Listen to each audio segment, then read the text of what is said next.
தலைப்பு: தி போட்டோடிராமா of creation. சிருஷ்டிப்பின் புகைப்பட நாடகம். பக்கம் 55. மிகுந்த சந்தோஷத்தை உண்டாக்கும் நற்செய்தி. மேய்ப்பர் பட்டணத்திற்கு போகிறார்கள். ஞானிகள் நட்சத்திரத்தினால் வழிநடத்தப்படுகிறார்கள். மேய்ப்பர்கள் பிள்ளையை வணங்குதல். சகலமும் யாரால் யாருக்காக உருவாக்கப்பட்டதோ அந்த லோகோஸை பெத்லகேமின் பாலகனோடு இணைத்து பார்க்கும்போதுதான் இயேசுவை குறித்து கவனம் செலுத்தும் மனநிலையை நாம் பெறுகிறோம். ஆதாமிடமிருந்தோ யோசேப்பிடமிருந்தோ அவர் தம்முடைய ஜீவனை பெற்றுக் கொள்ளவில்லை. மட்டுமின்றி அவர் பெற்றிருந்த ஜீவன் தண்டனையினால் பறிகொடுக்கப்பட்ட ஜீவனும் அல்ல.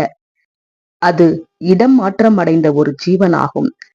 ஏராளமான ஆவிக்குரிய ஸ்லாக்கியங்களிலும் மகிமையிலும் கனத்திலும் ஐஸ்வர்யம் உள்ளவராயிருந்த அந்த லோகோஸானவர் மனுக்குலத்தை சாபத்திலிருந்தும் துக்கமும் வேதனையும் நிறைந்த மரண தண்டனையிலிருந்தும் அதோடு கூட தேவனிடமிருந்து அந்நியராகி போன நிலையிலிருந்தும் விடுவிப்பதற்காக அவருடைய தரித்திரத்தினாலே மனிதனாகிய இயேசு கிறிஸ்து நாம் ஐஸ்வர்யவான்கள் ஆகும்படி நமது நிமித்தம் தரித்திரரானார். மரணத்தின் பாடுகளுக்கென்று நீர் ஒரு சரீரத்தை எனக்கு ஆயத்தம் பண்ணினீர். மாசற்ற ஒருவரது மரணம் ஆதாம் மற்றும் அவனது சந்ததிக்கான மீட்கும் பொருளாக கொடுக்கப்பட வேண்டியதாயிற்று. 1 தீமோத்தேயு 2:6.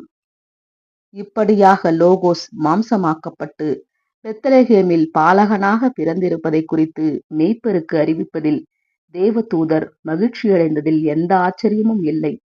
பயப்படாதிருங்கள், இதோ எல்லா ஜனத்துக்கும் மிகுந்த சந்தோஷத்தை உண்டாக்கும் நற்செய்தியை உங்களுக்கு அறிவிக்கிறேன். சிலர் இந்த செய்தியை ஆராய்ந்து பார்த்தார்கள். வேறு சிலர் இந்த செய்தியின் நோக்கம் எவ்வளவு ஒருங்கிணைந்ததாக இருக்கின்றது என்று பார்த்தார்கள். இந்த செய்தி யூதருக்கும் புறஜாதிகளுக்கும் சகல பாவிகளுக்கும் என எல்லா ஜனங்களுக்கும் ஆனதாகும். இதுவரை வெகு சிலருக்கு மட்டுமே இந்த மாபெரும் சந்தோஷத்தை பெறும் வாய்ப்பு கிடைத்திருக்கிறது. ஆனால் இந்த உலகத்திலே வந்த எந்த மனுஷனையும் பிரகாசிப்பிக்கிற மெய்யான ஒளியாக தாம் இனிமேலும் இருக்கப் போவதாக நமது இரட்சகர் வாக்களித்திருக்கிறார். யோவான் 1:9. இன்று கர்த்தராகிய கிறிஸ்து எனும் இரட்சகர் உங்களுக்கு மனுக்குலத்திற்காக தாவீதின் ஊரிலே பிறந்திருக்கிறார். இரட்சகர் என்ற அந்த வார்த்தைக்கான அர்த்தம் அற்புதமானது. ஜீவனை தருபவர் என்பது அதன் அர்த்தமாகும். ஜீவிப்பதற்கான உரிமை இழக்கப்பட்டது. அதனால் எல்லோருமே மரித்துக் கொண்டிருக்கிறார்கள்.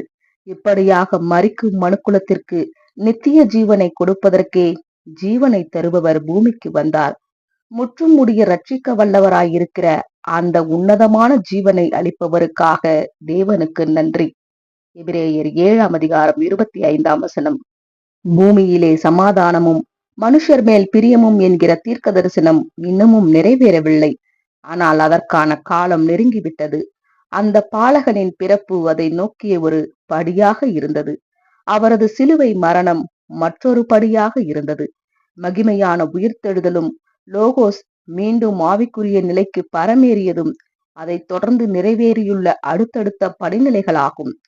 அடுத்தபடியாக மேசியாவின் மனவாட்டியாகிய சபையின் தேர்ந்தெடுத்தல் உள்ளது. இது பெரும்பாலும் நிறைவுக்கு வந்துவிட்டது. மேசியாவின் ராஜ்யமே ஆசீர்வாதமான தீர்க்க தரிசனத்தை நிறைவேற்றிடும். ஆமேன்.